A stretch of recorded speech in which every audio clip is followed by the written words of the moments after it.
पैर पर चढ़ाया जाएगा, उनको कुदाया जाएगा। उस चढ़ने और कूदने की जो मशक्कत है, ये वो लोग हैं कि जिनके पास वीआईपी पास नहीं है। इनके साथ उधर जाके मामला क्रिमिनल वाला ही होना है, तो जाहिर है कि उनको प्रोटोकॉल और रिस्पेक्ट क्यों दी जाए।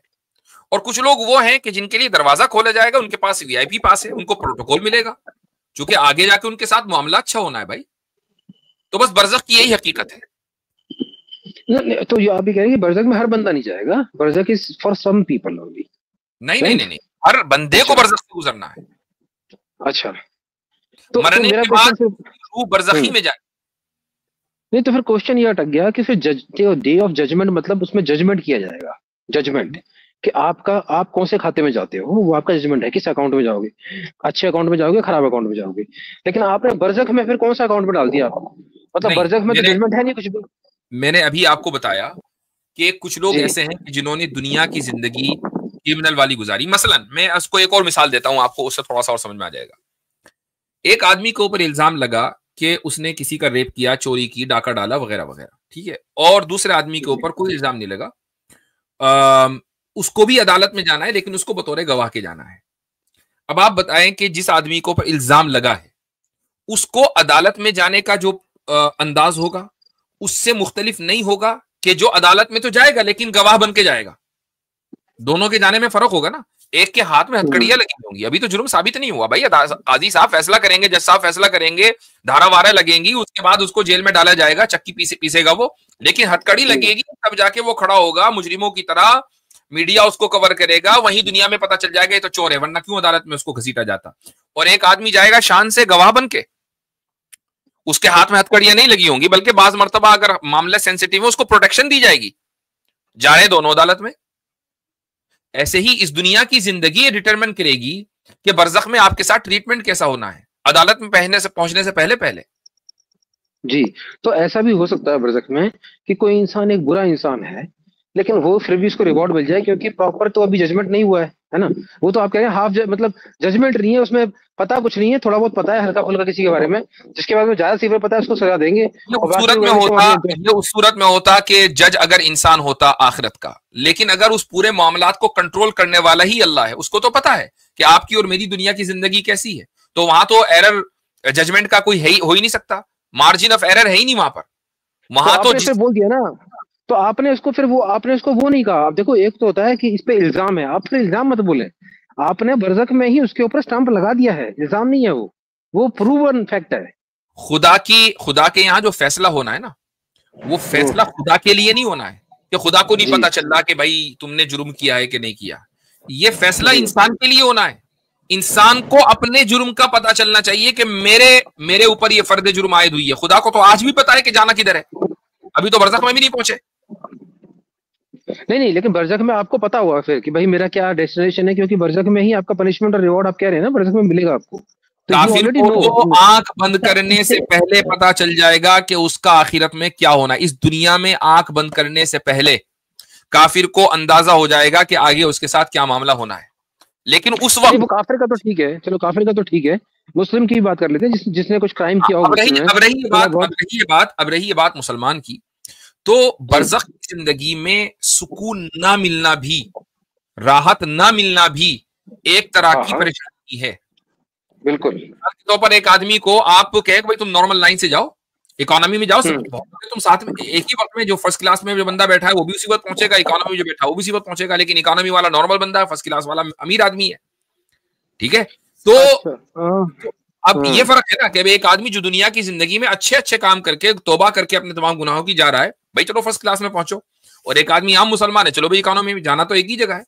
नहीं, तो ये तो आपने और डिटेल कर दिया। तो आप कह रहे हैं कि बरज़ख में लेवल ऑफ पनिशमेंट भी डिसाइड हो जाएगी आपकी बरज़ख में ही, मतलब जो मैं पनिशमेंट की बात नहीं कर रहा हूँ, मैं पनिशमेंट की बात नहीं कर रहा हूँ, मैं सिर्फ ये कह रहा हूँ कि बरज़ख में अगर आपको स्पेशल फर्स्ट क्लास वाला ट्रीटमेंट ना मिले, इसके बावजूद आप खुदा के यहाँ पहुंचे और खुदा माफ कर दे, बिल्कुल मुमकिन है। नहीं, वो ठीक है, लेकिन आप ये कह रहे हैं कि काफिर को ज्यादा सजा है बरज़ख में और जो मुस्लिम है उसको सजा कम है। तो काफिर को अलग कर दिया था ना पहले ही, मैं तो काफिर को बरज़ख नहीं लेके जाता, काफिर को तो इसी दुनिया में पता चल जाएगा आंख बंद होने से पहले कि उसके साथ होना क्या है।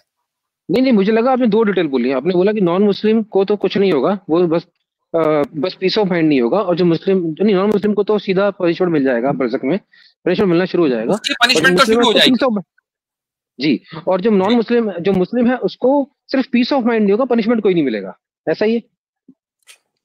अगर उसको या नॉन?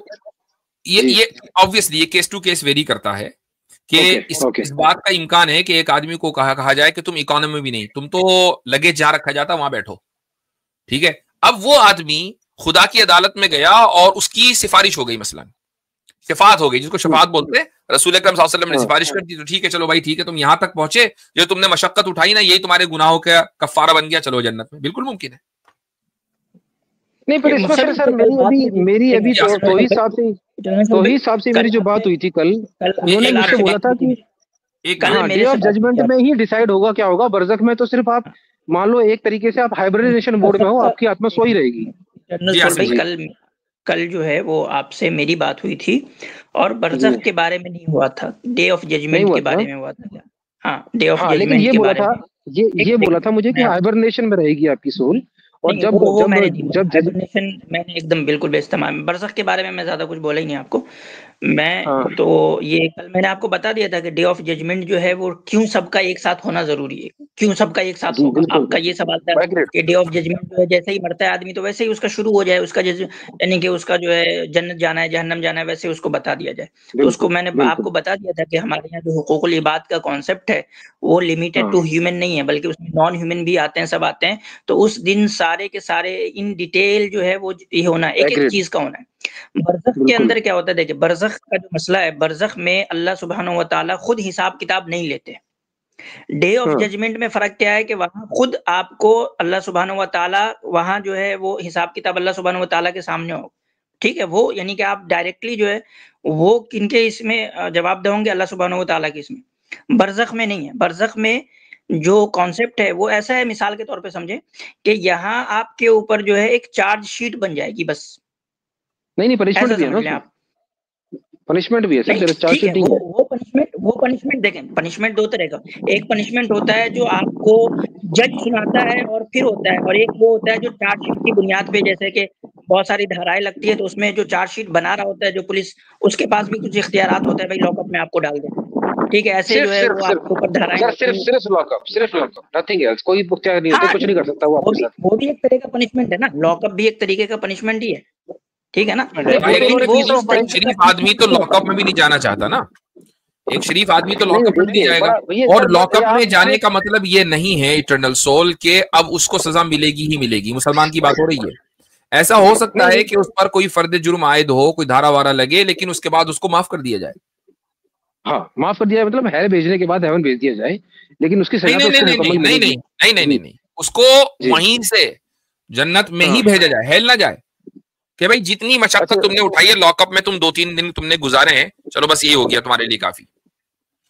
अच्छा, मैं आपसे पूछ क्या रहा हूँ, देखिए तो आपने इसको। जनरल सोल भाई, तो बरज़ख का आपको डे ऑफ जजमेंट और बरज़ख का ये समय, डे ऑफ जजमेंट जो है वो एक फुल एंड फाइनल है, एकदम फुल एंड एग्रीड। फाइनली आपको मिल जाएगा। और वो अल्लाह सुब्हानहू व हाँ, तआला के इसमें होगा, उसका जो जजमेंट आएगा वो अल्लाह सुब्हानहू व तआला की तरफ से आएगा।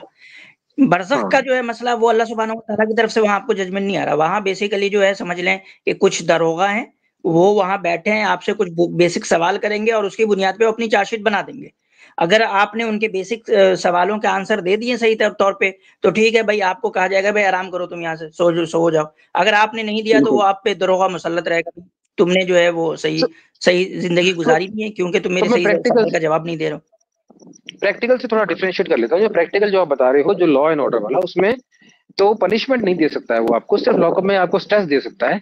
इसमें आप कह रहे हैं कि क्योंकि वो जो पकड़ा जा रहा है बंदा, उसका गवाह पहले से उनके उनका उसका जो वो जो उसने वो भी किया है, काम क्राइम किया है, वो पहले से सेट है, उनको पता है कि क्राइम आपने किया है, तो उसमें आपको पनिशमेंट देना भी शुरू कर देते हैं साथ के साथ ही वो। नहीं, नहीं, नहीं, छोटा जनरल ये सोल पनिशमेंट भाई, किसने इसमें भी, बोला और वो आपसे? उनको जी। वो आपको ये नहीं डिसाइड करेंगे आपने क्या क्राइम किया, नहीं किया। वो बेसिकली आपसे अच्छा। कुछ बेसिक क्वेश्चंस पूछेंगे। आपने हाँ, उनके यानी वो आपसे जो पूछ रहे हैं ना, उसके बेस पे आपको जज करेंगे वो। वो हाँ, आपने दुनिया में क्या करके आए, दफ्तर में क्या लिखा हुआ है, वो उसके बेस पे नहीं जज करेंगे। आपने हाँ। उनके सवालों के क्या आंसर दिए हैं, उसके बेस पे वो जज करेंगे आपको। और जी। आपने दुनिया में क्या करके आए बचपन से लेके मरने तक, वो पूरा का पूरा आपको कहाँ खुलेगा, वो डे ऑफ जजमेंट में खुलेगा। तो ये फ़र्क है। थोड़ा सा थोड़ा सा कंफ्यूजिंग है ये तो, क्योंकि इसमें आपने दो लेवल ऑफ हेल डाल दी एक्चुअली, एक ये बरज़क को भी एक तरीके से मैं हेल ही मान के चल रहा हूँ, हेल हेवन जो भी है, छोटा है देखें बोल दो, मिनी बोल दो। छोटा, ये जब मैं ये हदीस में कहा है कि जो ये बरज़क की दुनिया है ना, या तो वो जन्नत के एक खिड़की में से एक खिड़की है, या जहन्नम के हाँ। गड्ढा में से गड्ढा है, ठीक है? तो ये समझें कि एक पहला जो है वो एक स्टेप होता है ट्रांजिशन पीरियड में, जो फुल एंड फाइनल से पहले होता है, ठीक है? ये एक फेज होता है जिससे आपको गुजरना है, क्योंकि आप मर चुके हैं ना इस दुनिया से, तो इस दुनिया से मर चुके हैं तो कोई एक दुनिया में आपको डाल दिया जाएगा। तो वहां आप तो वहां जो जजमेंट होगा बरज़ख के अंदर, वो इस बुनियाद पे नहीं होगा कि आप इस दुनिया में क्या करके आए, बल्कि फरिश्ते वहां जो होंगे, वहां जो बरज़ख में आपके पास हैं, अच्छा वो सवाल अच्छा करेंगे और आप आंसर देंगे, उसकी बेस पे वो जज करेंगे आपको। अच्छा, इसमें मैं वैसे ही क्वेश्चन पूछ लेता हूँ आपसे, मुझे लगता है कि शायद उसका आंसर टाइम से रिलेटेड बोलेंगे आप, ये रिलेटिव है ये, कि एक इंसान जो बहुत पहले मरा था और एक इंसान जो अब मरा है, दोनों ही मुस्लिम हैं, दोनों मर गए, बरज़ख में गए, दोनों पनिशमेंट भी झेल रहे हैं। कोई 1000 साल पहले से झेल रहा है, कोई अभी झेलना शुरू करेगा, कयामत के दिन तक झेलेगा वो उस पनिशमेंट को, फिर जाएगा वो अल्लाह के पास। तो लेवल ऑफ पनिशमेंट सेम मानी जाएगी दोनों की, कि डिफरेंट है, given the crime is same? क्योंकि देखें, टाइम रिलेटिव कर देंगे या फिर आप बोलेंगे टाइम है का कंसेप्ट नहीं है उसमें। बिल्कुल। जब आप जी एक डिफरेंट डायमेंशनल वर्ल्ड के बारे में बात कर रहे हैं, तो आप इस मुल्क, इस दुनिया के टाइम को वहां अप्लाई नहीं करेंगे, पॉइंट नंबर 1। पॉइंट नंबर 2, तो सफरिंग लेट चलिए मी बोलिए कंप्लीट, बोलिए लेट मी कंप्लीट। जी जी पनिशमेंट की जो सेवियरिटी है वो सिर्फ टाइम से आप मेजर नहीं कर सकते। बाज़ मतलब ऐसा होता है कि एक आदमी लॉन्गर पीरियड ऑफ टाइम है लॉकअप में बंद है, लेकिन उसकी जो मशक्कत का लेवल है, हार्डशिप का जो लेवल है वो कम है। और एक आदमी ऐसा है कि जो शॉर्टर पीरियड ऑफ टाइम के लिए लॉकअप में बंद हुआ, लेकिन उसकी मशक्कत का पीरियड ज्यादा है। तो इस तरीके से दोनों इवन हो गए। यानी ये मैंने आपको सिर्फ एक बात बताई है हाइपोथेटिकल, के ऐसा भी हो सकता है कि सिर्फ टाइम से हम जज नहीं करते। प्लस क्या है, ये बात है कि बरज़ख का जो डायमेंशन, जो टाइम और स्पेस है, वो हमारे डायमेंशन और टाइम स्पेस से डिफरेंट है। सफरिंग का तो नहीं होगा ना, सफरिंग सफरिंग होती है इंसान के लिए। चलो ठीक है, आप कह रहे हैं कि एक को ज्यादा मिल जाएगी, एक को कम मिल जाएगी बेस्ड ऑन टाइम। थोड़ा अच्छा, कॉम्प्लिकेटेड तो है ये, आप माने ना माने मेरी बात को, मैं हाँ कर दूं कि मुझे सब समझ में आ गया, तो मैं ऐसा नहीं कर सकता, लेकिन बहुत कॉम्प्लिकेटेड है ये, तो कॉम्प्लिकेटेड है बरज़ख वाला concept. Heaven and hell is easy. Complicated होना और गलत होना जी दोनों इक्वल नहीं होते हैं। बहुत सी चीजें राइट ऐसी हैं कि हमें कॉम्प्लिकेटेड होने की वजह से मुकम्मल समझ में नहीं आती हैं, और इस मेटाफिजिकल वर्ल्ड की जितनी भी चीजें वो सारी ऐसी हैं। क्यों? चूंकि हम आदी हैं चीजों को अपने लॉज ऑफ फिजिक्स के मुताबिक समझने के, कि जैसे हमारा ऑब्जर्वेशन है कि हम चीज को ऊपर से गिराएंगे तो नीचे ही गिरेगी, ऊपर नहीं जाएगी। अब अगर आपको कोई ये कहे कि नहीं जी एक दुनिया ऐसे भी है कि जहां आप चीज को छोड़ते हैं तो वो ऊपर जाती है, नीचे नहीं जाती, तो एक आदमी को समझने में मुश्किल तो होगा कि यार ये कैसे है, ऐसा तो मैंने कभी नहीं देखा। राइट नहीं, पर इसमें सर फिर एक बात बताइए मुझे, अब जैसे मैं पढ़ना शुरू किया है तो मुझे कॉम्प्लिकेशंस दिख रही है। जब मैं हिंदुइज्म की बात करता हूँ, सोल की बात करता हूँ, या जानवर से इंसान बनने की बात करता हूँ, तब ऐसा मजाक क्यों बनता है कि ये तो बड़ी ही अजीब बातें कर रहा है मेटाफिजिकल वर्ल्ड की, ये भी नहीं, तो तो अजीब है। इसलिए कि आप जब आप जानवर से इंसान बनने की बात करते हैं तो आप मेटाफिजिकल की बात नहीं करते, आप फिजिकल वर्ल्ड की बात करते हैं, और लेकिन उसमें सोल आप तो वो बातें मेटाफिजिकल कर है रहे ना। होते हैं कि जो फिजिकल वर्ल्ड में नहीं होती। नहीं, सोल तो मेटाफिजिकल है ना, लेकिन नहीं नहीं नहीं, आपने कहा ना कि जानवर से इंसान बनने, एवोल्यूशन की बात।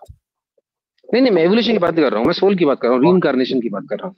चलिए ठीक है, वो रीइंकार्नेशन की छोड़ बात दीजिए कर रहे हैं। टॉपिक। रीइंकार्नेशन भी तो आप इसी दुनिया में करते हैं। हाँ लेकिन सोल टू सोल जो बैक और बैक जो लॉजिक है वो तो सोल का है ना उसमें। तो हम सोल का इनकार कहाँ करते हैं? नहीं वो नहीं कह रहा हूँ मैं, इनकार इस चीज का करते हो कि सोल चेंज कर सकती है बॉडीज, इस चीज का इनकार है ना, इसी पे तो है कि वो बॉडी इसी फिजिकल वर्ल्ड में चेंज कर रही है ना। हाँ ये तो है, इसी फिजिकल वर्ल्ड में चीज कर रही है, लेकिन तो इस वही फिजिकल तो वर्ल्ड बात है में ना बहुत सारी कि मेटाफिजिक्स, नहीं, तो इस फिजिकल वर्ल्ड में आप सैटर्न भी है। मेटाफिजिकल और फिजिकल वर्ल्ड को एक तो नहीं कर सकते ना। अगर आप आप करते हैं सोल ना को, सैटर्न। अगर नहीं होल्ड ऑन, अगर आप एक मिनट, एक पॉइंट, हाँ, मैं ये कहता हूं कि किसी भी चीज को जानने का, जाहिर है कि आपने अपनी आंख से ये तो नहीं देखा कि यार ये रही सोल और ये वाली हाँ, कल वाली बॉडी थी, आज वाली बॉडी है, हमारा ऑब्जर्वेशन तो है नहीं, है ना। बिल्कुल बिल्कुल। अब जब ऑब्जर्वेशन नहीं है तो हमें पता कैसे चल रहा है? हाँ मिक्स कैसे कर सकते हो आप सर बेसिकली। अब हाँ अगर पता चलने के सिवाय रिपोर्ट के आपके पास कोई दूसरा जरिया तो है नहीं। जी।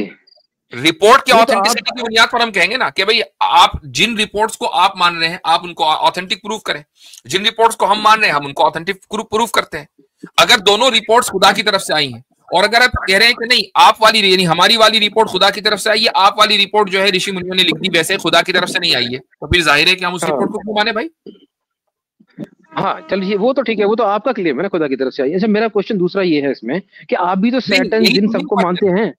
यही मेन यही तो मैं। क्वेश्चन है, यही मेन हाँ इटर्नल क्वेश्चन सोल है भाई, कि हम किसी आपको चीज का जो आपको क्लेम कर रहे हैं उसके जानने की बुनियाद क्या है। That's the main point. जी बुनियाद तो इटर्नल सोल सबकी भाई, कल की मेरी स्ट्रीम बिलीफ है देखेंगे, सबका। एक मिनट इटर्नल सोल भाई, हाँ। कल की अगर आप मेरी स्ट्रीम देखेंगे तो मैंने इसी पे किया था, हुक्म अकली और हुक्म शरी, यानी कि जो लॉजिकल जजमेंट है वो क्या होते हैं और जो ईश्वर की तरफ से आए हुए जजमेंट होते हैं वो क्या होते हैं, ठीक है। तो उसमें आपको, हम्म। आप क्या कर रहे हैं, देखें हमारा जो आपके हम्म। पूरे के पूरे कॉन्सेप्ट पे 2 लेयर में जो है वो सवाल होते हैं। एक सवाल तो जी। ये होते हैं कि आप जो बातें बयान कर रहे हैं क्या वो वाकईतन ईश्वर की तरफ से है, रियली वो ईश्वर की तरफ से प्रूवन है। तो ये होता है हमारा एक लेयर में, ये होता है।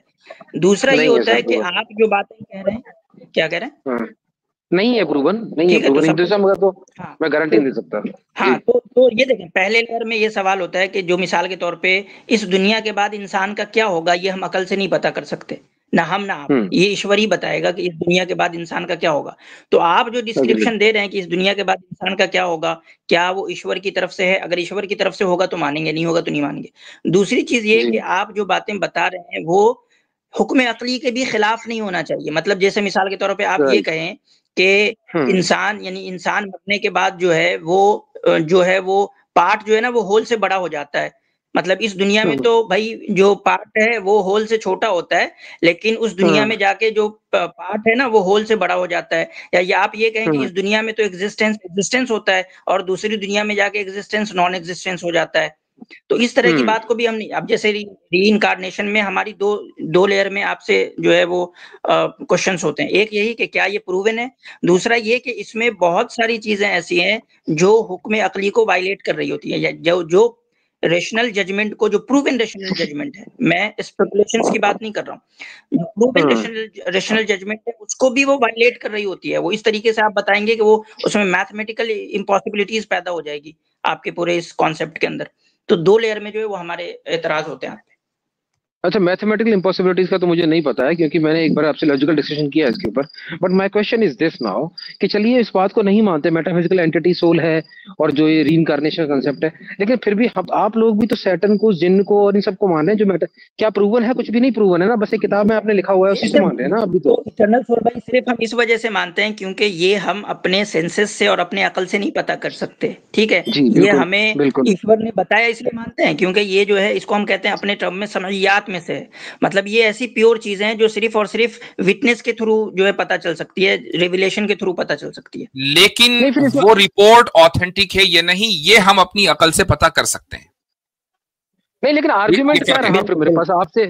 फिर आपसे डिबेट करने का आर्ग्यूमेंट क्या रहा जब आप ये बोल देंगे कि क्योंकि अल्लाह की किताब में लिखा है, तो मैं तो मानता हूँ इस चीज हाँ, को, बात मैंने खत्म उस हो गई। मैंने पहले क्लियर कर दिया आपके कहने से पहले। मैंने क्या जी। कहा कि खुदा ने एक बात कही, हमारे पास वो जी। बात आई। एक आदमी ये जी। कहता है कि मेरे पास भी खुदा की कही हुई एक बात आई है। अब हम जी। अकली बुनियादों पर रैशनली ये बिल्कुल। देखेंगे कि मेरे पास जो बात है वो वाकई खुदा की बात है और ऑथेंटिक है या नहीं, और दूसरे के पास जो बात है वो वाकई है कि नहीं। अकली बुनियादों पर हम ये तय करेंगे। जब ये साबित हो गया, फर्ज करें ये साबित हो गया कि मेरे पास जो बात है वो वाकई खुदा की कही हुई है, तो अब उसमें जो लिखा हुआ है वो मानना पड़ेगा। इसलिए मानना पड़ेगा कि क्योंकि उसमें लिखा हुआ है और अकली बुनियादों पर हम ये साबित कर चुके हैं कि वो खुदा की तरफ से। नहीं, ये जो साबित हो गया वर्ड बोल रहे हैं आप, ये आप इंडिविजुअल कैपेसिटी में बोल रहे हैं कि आप बोल रहे हैं होल ऑफ द वर्ल्ड के लिए बोल रहे हैं कि साबित हो गया? नहीं नहीं, मैं नहीं इंडिविजुअल ऑब्वियसली बात है कैपेसिटी कि में ऑल ऑफ द वर्ल्ड के लिए कोई भी चीज, यानी अगर नहीं ऐसा बोल होता तो सकते। दुनिया में काफिर ना होते, मुशरिक ना होते, सारे के सारे मुसलमान होते। बात ये हो रही है कि जब बिल्कुल। डिबेट होती है और इस मौजू पर गुफ्तगू होती है कि गीता या वेदास या बाइबल या तौरा या जो भी है ये प्रिजर्व्ड है या जी। नहीं, इसी तरीके से जी। खुदा का कलाम कुरान प्रिजर्व्ड है या नहीं। चूंकि प्रिजर्वेशन है ये उसकी एक बहुत मजबूत रीजनिंग है कि आप खुदा का कलाम अगर किसी को कह रहे हैं तो वो प्रिजर्व होना चाहिए, अगर आज की तारीख में वो खुदा का कलाम है तो अगर वो प्रिजर्व ही नहीं है तो वो खुदा का कलाम नहीं है। तो जब हम ये साबित करते हैं डिबेट में और हमारे पास उसके लिए लॉजिकल और रैशनल रीजंस हैं, हमारे पास उसका डेटा है और अगले बंदे के पास कोई रीजन नहीं है, कोई डेटा नहीं है, तो जाहिर है यही कहा जाएगा कि अकली बुनियादों पर हम ये साबित कर रहे हैं और कर चुके हैं। नहीं, इसमें बड़ा बड़ा बड़ा एक इसमें लूपहोल ये है कि आप कह रहे हैं कि खुदा का कलाम प्रिजर्व होना चाहिए, राइट? होना चाहिए कि नहीं होना चाहिए? अगर वो एप्लीकेबल है तो बिल्कुल होना चाहिए। तो क्यों नहीं रहा, क्यों नहीं किया खुदा ने प्रिजर्व खुदा का कलाम पहले? चूंकि वो एप्लीकेबल नहीं है आज। आज एप्लीकेबल नहीं, तब एप्लीकेबल था। अच्छा जी, जब तक था, ओके, जब तक था ठीक है, उसको प्रिजर्व किया, ठीक है। जब नहीं है तो प्रिजर्व नहीं है। जी मुसाब, अच्छा इनसे ठीक चलते है। चलते इटर्नल सोल भाई, आपने बहुत अच्छा सवाल किया कि आप जब इस सब कुछ कहेंगे तो आप कह देंगे किताब में लिखा है। तो हमारा और आपका जो आर्ग्यूमेंट का सब्जेक्ट होगा, सब्जेक्ट मैटर होगा जिस पे गुफ्तगू करेंगे, वो होगा क्या? तो वो सिर्फ और सिर्फ 3 है। हमारे और नॉन मुस्लिम से हम, हमारी किताब में क्या लिखा है हम इस पे बात ही नहीं करते। हमारा और आपका किसी भी नॉन मुस्लिम्स का जो इस पे बात होगा वो सिर्फ 3 चीजों पे। एक ये लॉजिक कि एग्जिस्टेंस ऑफ गॉड पे होगा, दूसरा जी। एट्रीब्यूट्स ऑफ गॉड में होगा, और तीसरा इस पे प्रॉफिटहुड पे होगा। अगर प्रॉफिटहुड साबित हो गया, हमने आपको, और इन तीनों सब्जेक्ट मैटर में हम आपको कुरान और हदीस सुन्नत से दलील देके नहीं देंगे, आपको हम रेशनली प्रूव करेंगे। Existence of God, attributes of God और प्रॉफिटहुड, ये 3 चीज जब साबित हो गई, प्रॉफिटहुड जब साबित हो गया, रेशनली साबित हो गया और सर्टेनिटी के साथ साबित हो गया, तो फिर आपको मानना ही है। आप नहीं मानेंगे इसलिए आपको कहेंगे भाई आप डिनायर है। इसलिए हम कहते हैं कि वो मुनकिर है, वो काफिर है। क्यों? क्योंकि कोई चीज इल्मी बुनियादों पे सर्टेनिटी के साथ प्रूवन है, उसको वो डिनाई कर रहा, नहीं मान रहा। नहीं नहीं, ये बात बड़ी आपने अजीब बोल दी कि आपने बोला साबित हो गया। मैं फिर से वहीं आता हूँ, आपने कहा एग्जिस्टेंस ऑफ अल्लाह साबित हो गया। अगर साबित वर्ड मत यूज करें, ये कहें हम मानते हैं और हमें ऐसा, हमारा विश्वास है कि ऐसा सच में है। साबित करते हैं, साबित साबित। हम एक मिनट सुने, हमारे यहाँ हम उसी चीज को मानते हैं जो इल्मी बुनियादों पे साबित होता है। साबित है, जो एग्जैक्ट। चीज इल्मी बुनियादों पे साबित नहीं हो हम उसको जहल मानते हैं, और जहल को हम नहीं मानते। हमारे यहाँ इल्मी फेथ, बुनियाद इटर्नल सोल भाई, आसिम भाई हमारे यहाँ इन्होंने नॉलेज एंड मानना फेथ शब्द के का अंदर, इस्तेमाल किया है। जी, हमारे यहाँ मानना और जानना में फर्क नहीं है। फेथ और नॉलेज में जो है हमारे यहाँ डुअलिज्म नहीं है। ठीक है? अच्छा, मतलब नहीं, ये वो तो ठीक है, लेकिन साबित को मैं मानता हूँ कि it's proof, it's a fact. मैं साबित या इट फैक्ट इज को आप मानता हूँ। मानने से नहीं निकल पाए इटर्नल अभी सोल भाई, तक। It is proven. Eternal soul जी भाई, हम यही कहते हैं कि एग्जिस्टेंस ऑफ गॉड जो है वो नॉलेज के बेस पे प्रूवन है। हम उसको नॉलेज के बेस पे प्रूव करते हैं। हम उसको ऐसा नहीं कि सुपरस्टिशियस बोलते हैं बस मान लो, ये मानने की चीज है बस मान लो। हम कहते हैं ये सर्टेनिटी के साथ नॉलेज के बेस पे ये प्रूवन है। चले, मेरे ख्याल से इस अच्छा मौजू पर फिर आगे चलिए गुफ्तगू ठीक है, करेंगे, बहुत बड़ी लंबी गुफ्तगू आपसे हो गई है। जी जी जी, बिल्कुल बिल्कुल sir, thank you thank you thank you very चले, मच, गुड इटर्नल भाई नाइट। सॉरी, एक अच्छा बात याद रखिएगा आइंदा से आपके मेहनत में कोई वो ना हो, इसके लिए एक छोटा सा सजेशन है मेरी तरफ से कि बरज़ख बिल्कुल की बात बिल्कुल। हो या वो तमाम डिटेल्स कि मरने के बाद क्या होगा, जन्नत में क्या-क्या डिटेल्स है, जहन्नम की क्या-क्या डिटेल्स हैं। आसिम भाई ने जब जब आउटलाइन कर दिया है चीज़ों को, तो इन सारी डिटेल्स में जो मेहनत आप कर रहे हैं उसके बजाय ज्यादा ना करें। अभी आप ना हाँ, बुनियाद पर मेहनत कीजिए, तब जाकर उधर बढ़िएगा ना, वो ज़्यादा बेहतर रहेगा। इससे आप अपनी एनर्जी भी बचाएँगे, वक़्त भी ये बचाएँगे। पॉइंट, ये बिल्कुल सही पॉइंट है, क्योंकि मैं दिमाग घुमा लूंगा अपना अगर इन चक्करों में फंस गया, तो थोड़ा सा बेसिक्स पे जाता हुँ। हूँ रादर देन और वो कहते हैं ना बरज़ख अति तक। सर्वत्र वर्जियेत, तो थोड़ा-सा उससे जी भी जी बचिए। चलिए चले। ठीक है ओके। चलिए आगे बढ़ते हैं, अब मुस्लिम कॉलर्स को लेना शुरू करते हैं। गुस्सा कर रहे हैं कुछ लोग के भाई, हम तो आतिफ रैयान से नफरत करते हैं, हमें निकाल दे रहा है। तो भाई 1.5 घंटे तक जितने भी non Muslim caller backstage join रहते हैं, जब तक वो मौजूद रहता है कॉलर, उसको ही लिया जाएगा लास्ट तक, उसके बाद मुस्लिम कॉलर लिए जाएंगे। जी मोहम्मद नौमान साहब। जी मुफ्ती साहब, मेरा एक सवाल ये था, जो नूह अलैहिस्सलाम के टाइम पे जो फ्लड आया था, क्या वो पूरी दुनिया में आया था और उसमें क्या इनोसेंट पीपल्स भी मतलब गर्क हो गए थे फ्लड में? आसिम भाई इस ताल्लुक से कुछ कहना चाहेंगे? जी, जो फ्लड आया था नूह अलैहिस्सलाम के जमाने में, जी, उससे मुतालिक पूछ रहे हैं। तो नोमान भाई देखें, इसमें हमारे यहाँ तफसीर में जो मेजॉरिटी की ओपिनियन है वो यही है कि ये पूरी दुनिया में ये फ्लड आया था। ठीक है, और एक रेयर ओपिनियन, थोड़ा सा शाज ओपिनियन मिलता है जो आई थिंक हजरत अल्लामा अनवर शाह कश्मीरी रहमतुल्लाह अलैह ने भी उस ओपिनियन को अपनाया है, ये कि वो पूरी दुनिया का नहीं था, वो लोकलाइज था वो। लेकिन हमारे यहाँ जमहूर के यही मानना है कि वो पूरी दुनिया के लिए था। आई डोंट थिंक सो कि अल्लामा कश्मीरी ने इस ओपिनियन को इख्तियार किया। अगर कोई हो रेफरेंस तो जरूर बताइएगा मुझको। जी जी, और क्या इसमें मारे गए थे? ओपिनियन मिलता है कि वो लोकलाइज था। जी, क्या इसमें इनोसेंट्स भी मारे गए थे, मतलब जैसे कि इसमें कुछ लोग गर्क हो गए थे फ्लड में? उस वक्त याद रखें कि कौम ही एक थी। ये कोई 100-200 साल पहले तो आया नहीं। उस वक्त इंसानियत थी ही हजरत नूह अलैहिस्सलातु वस्सलाम की कौम, उसके अलावा थे ही नहीं अफराद। और उस पूरी कौम ने इनकार किया था सिवाय उन चंद लोगों के जो ईमान लाए थे, वो कश्ती में बच गए थे। ठीक, जज़ाकल्लाहु खैर। वही बैक स्टेज खाली कर दें भाई। अशफाक खान गोरखपुर से आए हैं। हेलो जी भाई। तुम लोग हमको जो नीचे अगर उतारो तो उससे पहले कह दें कि तुम लोग पक्के मुनाफिक हो। चलो ठीक है, कह दो, निकालो इनको, कह दो भाई, कह दो। चूंकि तुम्हारे कहने से, अरे एक मिनट तौहीद, वेट, तुम्हारे कहने की जिम्मेदारी हमारी नहीं है। तुम जो हमें कहोगे उसके जवाब दे तुम खुद होगे अल्लाह ताला के यहाँ। हम तुम्हारे कहे का जवाब नहीं देने वाले, ना हमसे पूछा जाएगा।